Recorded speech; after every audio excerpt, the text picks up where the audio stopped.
I talk about a broad variety of game dev related topics on this channel, but not everything is big enough of a topic to make a full dedicated video about it. So in this video, I'll be just going over 3 different ideas. I call them my small nuggets of advice, basically, of things that I think you need to hear about game development, but that I can't make dedicated videos about. And it's stuff that I have been thinking about like for the last few months, basically. And I was just like, I need to make a video about this. And the first thing that I want to mention here is that when you're making your first games, don't worry about making long games. This is a mistake I see so often. I do like Patreon coaching. So if you're someone who is like working on a game, but you're like kind of stuck and you need some direction, head to the link down below to our Patreon where you can just schedule a call with me and I can help you in going through that block. But the problem I see there is a lot of people come to me with their game design documents for their first game often. And they're like, I want to go for a 8 to 10 hour long game.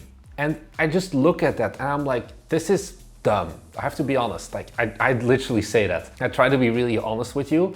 Going for an 8 to 10 hour game for your first game, you do not know how much development times it takes for making an 8 to 10 hour game. And even if you could make an 8 to 10 hour game, most of the time you lack the experience to not just pad things out needlessly. That's a big thing as well, where you are on purpose making your game harder just so it takes longer. That's not how you do good game design. So instead, what I really want you to focus on is going for 1 to 2 hours for your first game.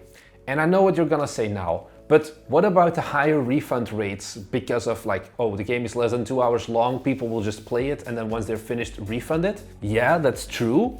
On the other hand, if you're going for an 8 hour long game, you're never going to even get any refunds because no one's going to be able to buy your game most likely because you'll drop dead somewhere along the way. So many people want to make the next Hollow Knight, but that's a game that's like 12 to 15 hours. You do not have the skill to make and plan levels that are that big already and that also stay fun for that long. You keep learning new mechanics and things like that. Usually you have about enough mechanics for like 2 hours before most of the game has been uncovered already, if you're a solo developer especially. So don't try to needlessly pad out the game. Short experiences can still be really good. There are some ways you can cheat this and like not really have to worry about length too much. Horror games are a good example where generally 1 to 2 hours is already considered a standard in terms of game duration. And then also, you know, some strategy games, but they are generally higher scope to begin with, also can take longer. I think Forge Industry, we are at about 10 to 15 hours of total playtime, but the problem is our game was not good enough in drip feeding you those mechanics, which means that most people just ended up dropping the game anyway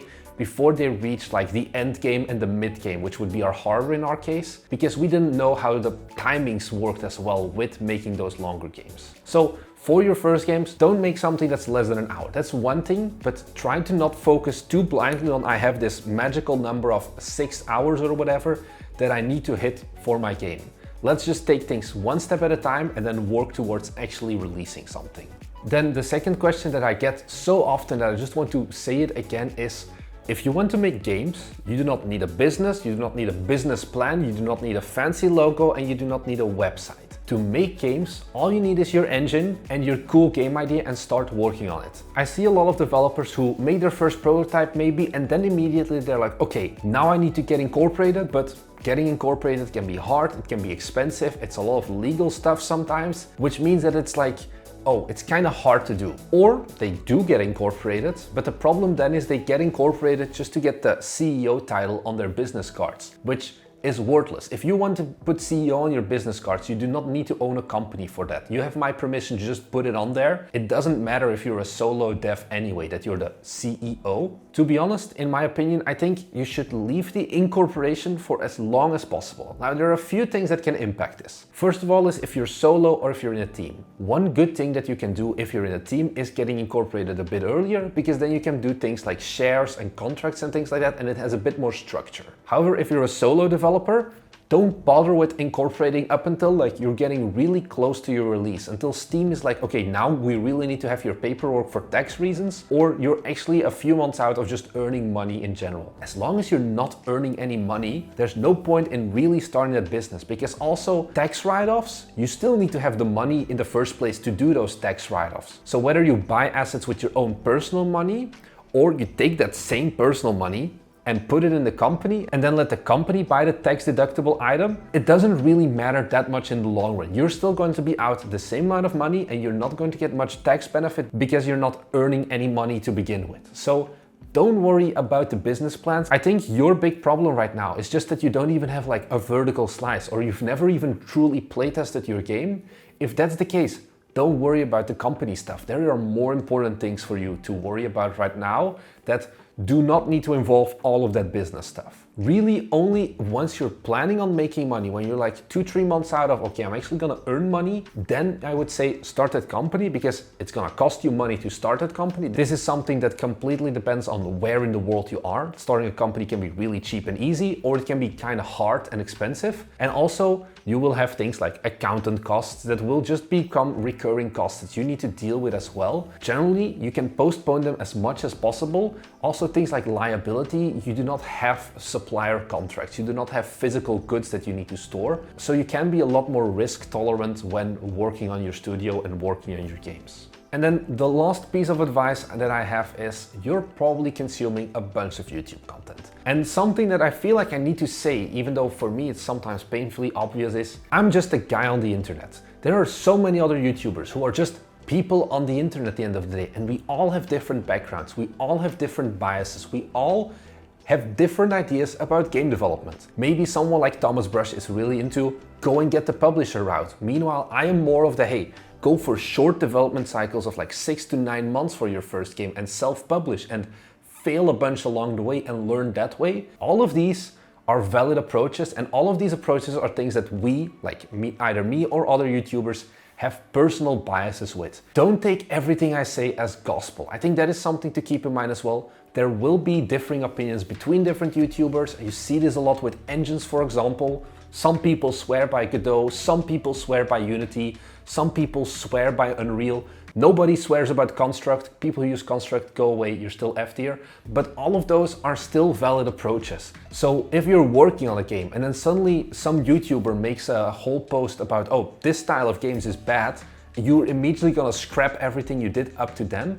Don't really focus too much on it. Know that they're all opinions, but we're just single pieces of feedback. Also remember, most of the game devs you see on the internet, we're not that successful. Hell, we're not even that successful. Sure, we sold like $10,000 of units, but in the grand scheme of things, like most of the time, I am just learning as I make these videos basically, which means that I sometimes make mistakes. Sometimes I say statements that like a few months after fact, I don't really agree with anymore. So whatever videos you see of us and of other people, take them into consideration. There's maybe some good stuff in there, but in the end of the day, you're going to be the final person who makes a decision on what you are and aren't gonna do. And if you really want to make that MMORPG as your dream game, know that, hey, I don't really think it's a good idea, but I won't stop you if you're really like, I wanna go for it. So we have opinions, but if you take them into account and you think about it for like a minute and you're like, this is a dumb opinion that Marnix has, that's fine by me as well. I just want you to stop for a moment and realize like, hey, is what I'm doing good or bad? That's all you have there. So this is a bit of a quicker video. I have one big ask for you. If you aren't subscribed yet, can you head down below and go ahead and subscribe? It really means a lot to me to see the number go up, because that makes me feel validated and happy. And in exchange, you get 2 videos every week talking about game development delivered to your subscription box. I think there's some really good content in here. Also, if you want more videos, we upload a bonus video every Monday on our Patreon, which you can check out in the link down below as well. I think even though maybe not everything I say is 100% perfect, there's still a lot of stuff that you can learn just by watching these videos and just processing what are the things I'm talking about. Maybe I bring up some new topics that you hadn't really considered. I think we do deliver a lot of value on this YouTube channel, so I'd say stick around if you haven't done so yet. That's all I had to say. Thanks for watching, and I'll see you guys in the next one. Bye!